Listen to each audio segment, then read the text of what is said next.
નમસ્કાર મિત્રો, ખાસ કરીને આજે આપણે વાત કરવાની છે કે મિત્રો બધા જ લોકોને ક્યારેક તો જે છે ઘઉંમાં ધનેડા પડી જતા હોય છે. આવો પ્રોબ્લેમ તો આવતો જ હોય છે. વારંવાર ઘઉંને સાફ કરવામાં આવે છે, તેમ છતાં પણ ઘઉંમાં જે છે ધનેડા પડી જતા હોય છે. આપણા ઘઉંને બરબાદ કરી નાખે છે. ઘઉં બધા જે છે સડી જતા હોય છે, કીડા પડી જતા હોય છે. આવું બધા જ ખેડૂત મિત્રોને અથવા તો જે પણ ખેડૂત મિત્રો સ્ટોરેજ કરે છે ઘઉંનો, અથવા તો સિટીમાં પણ જે પણ લોકો જે છે ઘઉંને સ્ટોરેજ કરે છે, એમાં જે છે ધનેડા પડી જવાનો પ્રોબ્લેમ આવે છે, જીવડા પડી જતા હોય છે. અને આવું જે છે ઘણી બધી દવાઓનો ઉપયોગ કરવા છતાં પણ થઈ જતું હોય છે. તો મિત્રો આજે હું તમને એવી ખાસ 3 પદ્ધતિ બતાવવાનો છું કે જે તમે સ્ક્રીન ઉપર જોઈ શકો છો. એમાં એક જે છે લીમડાના પાન છે, બીજું જે છે મોટું મીઠું આવે છે કે જે કટકા સ્વરૂપમાં હોય છે એ છે, અને ત્રીજું જે છે ગવાર હોય છે. ઘઉં થ્રેસર હાલ્યા પછી જે બારીક ભૂકો નીકળતો હોય છે એ છે. તો આ 3 વસ્તુ સાવ મફતમાં મળતી હોય છે, કોઈ પણ ખર્ચ વગર, અને બિલકુલ ઓર્ગેનિક જે છે. કોઈ પણ દવા નથી મિશ્રણ કરવાની. માત્ર તમારે ઓર્ગેનિક પદ્ધતિથી ઘઉંને લાંબો ટાઈમ સુધી કઈ રીતે સાચવી શકો, બિલકુલ ધનેડા નહીં પડે. જો આ પદ્ધતિ તમે અપનાવશો તો વર્ષો સુધી તમારા ઘઉં જે છે ફ્રેશ રહેવાના છે. કોઈ પણ કીડા પડવાનું અથવા તો જીવાત ધનેડા પડવાનો પ્રોબ્લેમ તમારા ઘઉંમાં નહીં આવે. અને એક પદ્ધતિ તો એવી છે, જો તમારા ધનેડા હશે તો પણ એ મરી જવાના છે. એટલે આ પદ્ધતિ સાવ સામાન્ય છે, પરંતુ એનો ઉપયોગ કઈ રીતે કરવો એ ખૂબ જ મહત્વનું છે. અને ધનેડા ના પડે એના માટે આપણે ખૂબ જ સાવચેતી શું રાખી શકીએ એ પણ તમારા માટે જાણવું ખૂબ જ જરૂરી છે. તો આ વિડીયો તમારા માટે ખૂબ જ મહત્વપૂર્ણ સાબિત થવાનો છે. તો વિડીયો પસંદ આવે તો વિડીયોને લાઇક શેર કરી દો, અને આપણી ચેનલને હજી સુધી સબસ્ક્રાઇબ ના કરી હોય તો ચેનલને સબસ્ક્રાઇબ કરી લેજો. આ એકદમ જૈવિક અને ઓર્ગેનિક પદ્ધતિ તમને એટલા માટે કહી રહ્યો છું કે આપણે જે છે દવાનો ઉપયોગ કરવાનું ટાળી શકીએ. બને ત્યાં સુધી આ દવાઓનો, કેમિકલનો ઉપયોગ નથી કરવાનો, કારણ કે ઘઉં જે છે વધુ પડતા આપણે ખાવામાં ઉપયોગ કરતા હોઈએ છીએ. એટલે આ ઓર્ગેનિક પદ્ધતિ તમે અપનાવી શકો છો. હવે ખાસ કરીને એ વાત કરીએ કે આ ઘઉંમાં ધનેડા પડે નહીં એના માટે આપણે શું સાવચેતી રાખવી જોઈએ. તો આપણે શરૂઆતમાં જ એવી પદ્ધતિ અપનાવી લઈએ કે સાવચેતી રાખી લઈએ તો ઘઉંમાં ધનેડા થવાનો પ્રોબ્લેમ જ ના આવે. હવે મિત્રો, જે પણ ખેડૂત મિત્રો જ્યારે ઘઉંનું હાર્વેસ્ટિંગ કરે છે ત્યારે ઘઉંને જે છે, જે લીલા હોય છે એમાં પૂરતો ભેજ હોય છે. એ હાર્વેસ્ટિંગ થયા બાદ ઘઉંના ઢગલાને 3 થી 4 દિવસ તપવવો જોઈએ. એમાં પૂરેપૂરો ભેજ જે છે ઉડી જાય ત્યારબાદ જ ઘઉંને સ્ટોર કરવા જોઈએ. કારણ કે ધનેડા થવાનું મુખ્ય કારણ જે છે ભેજ છે.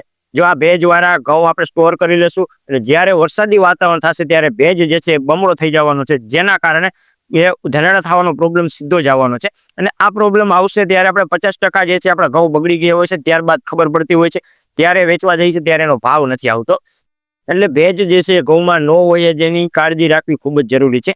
આ ઉપરાંત ઘણી વખત આપણે ઘઉં જે છે સુકાઈ ગયા હોય, ભેજ પણ ના હોય, પરંતુ આપણે જે કોથળા ઉપયોગ કરીએ છીએ એ જે છે લાંબો સમય સુધી ભેજમાં રહેલા હોય, અને એ કોથળામાં આપણે ઘઉંનું પેકિંગ કરીએ, કારણ કે કોથળામાં ફૂગના ટ્રેસીસ હોય છે, ફૂગ લાગેલી હોય છે.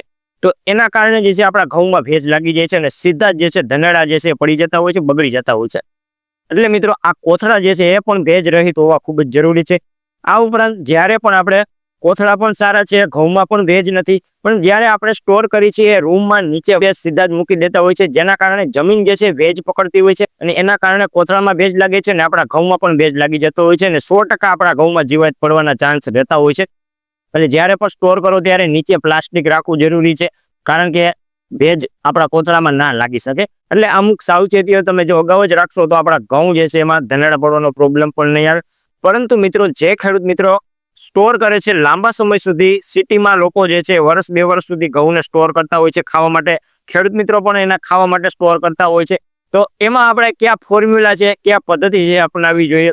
તો સૌ પ્રથમ આપણે પહેલી પદ્ધતિની વાત કરીએ. એટલે કે મિત્રો, જ્યારે પણ આપણા ઘઉંનું હાર્વેસ્ટિંગ થાય ત્યારે થ્રેશર હાલતું હોય, ફૂંકણી હાલતી હોય, ત્યારે ગવારનો ઢગલો હોય, એમાં છેલ્લે જ્યાં દૂર જે છે બારીક ભૂકો જે છે ગવારનો ભેગો થતો હોય છે, બારીક આવું દૂર જેવી ભૂકી હોય છે.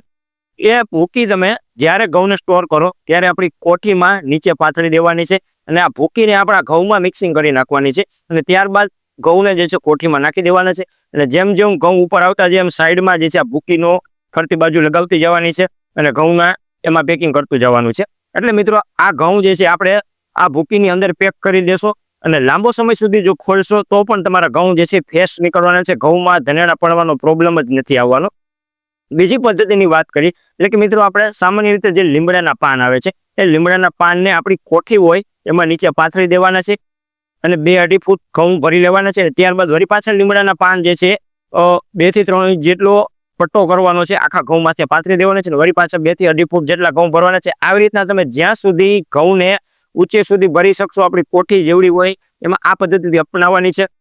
આ પદ્ધતિ અપનાવવાથી તમારા ઘઉંમાં ધનેડા પડવાનો પ્રોબ્લેમ બિલકુલ નથી આવવાનો. અને ખાસ કરીને ત્રીજી પદ્ધતિ જે છે ખાસ ખૂબ જ મહત્વની છે. એ પદ્ધતિમાં જો તમારા ધનેડા હશે તો પણ મરી જવાના છે. એટલે કે આ પદ્ધતિમાં જ્યારે તમે કોઠીમાં ઘઉં ભરો છો તો ત્યારે જે ઘઉં જે છે 2-2.5 ફૂટ જેટલા ભરી લેવાના છે. અને ત્યારબાદ એના માથે જે આપણે મોટું મીઠું આવે છે, જે કટકા સ્વરૂપમાં હોય છે, એ ફરતે ઉપર બાજુ અલગ અલગ જગ્યાએ થોડા અંતરમાં રાખી દેવાના છે. અને બારીક મીઠું આવે છે, જે ભૂકી મીઠું આવે છે, એ મુઠ્ઠી એક જ લેવાનું છે અને ઉપર થોડું વેરી દેવાનું છે. અને ત્યારબાદ વળી પાછું ઘઉં જે છે તમારે 2-2.5 ફૂટ ભરવાના છે. સેમ પદ્ધતિથી મીઠાના કટકા થોડા ઘણા રાખી દેવાના છે, અલગ અલગ જગ્યાએ, આખી બધી જ જગ્યામાં આવી જાય એ રીતના. અને જે બારીક મીઠું જે છે મુઠ્ઠી એક જેટલું ઉપર વેરી દેવાનું છે. બહુ વધારે મીઠાની પરત નથી કરવાની, માત્ર ઉપર જ કરવાનું છે. આ રીતના જો તમે ઘઉંનું સ્ટોરેજ કરશો તો તમને ગેરંટીથી કહું છું કે વર્ષો સુધી તમારા ઘઉંમાં ધનેડા પડવાનો પ્રોબ્લેમ નહીં આવે. ફ્રેશ ઘઉં નીકળવાના છે. ધનેડા હશે તો પણ આ પદ્ધતિમાં મરી જવાના છે. એટલે મિત્રો ખાસ જે ખેડૂત મિત્રો ઘઉંનું સ્ટોરેજ કરે છે, ઘઉંનું ઉત્પાદન લે છે, એને સાચવવા માટે ઘણી બધી મહેનત કરતા હોય છે. જે લોકો ખાવા માટે ઘઉંને સાચવતા હોય છે લાંબા સમય સુધી, તો આ પદ્ધતિ તમારા માટે ખૂબ જ ઉપયોગી સાબિત થવાની છે. કોઈ પણ એક પદ્ધતિ અપનાવવાની છે અને સાવચેતી પણ રાખવી ખૂબ જ જરૂરી છે. તો આશા રાખું છું કે જે ખેડૂત મિત્રોને ઘઉંનું સ્ટોરેજ કરવા બાબતે કન્ફ્યુઝન હતું એ થોડું ઘણું દૂર થયું હશે. તો ફરી મળીશું નવા વિડીયોમાં નવી માહિતી સાથે. આભાર.